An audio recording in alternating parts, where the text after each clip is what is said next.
نشكر المنتخب الوطني المغربي اللي حقق الامجاد ورفع رايات البلاد. شكرا لولاد البلاد، وشكرا للمدرب المغربي وليد الكراكي، كل لاعبين الطاقم التقني والطبي والمشرفين على كرة القدم المغربية.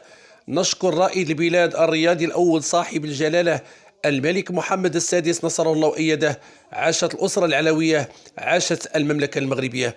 شكرا لكل المغاربة بالمغرب وبالخارج، وكنشوفوا الجماهير المغربية والراية حمراء ونجمة خضراء خماسية داخل الملاعب القطرية في كأس العالم.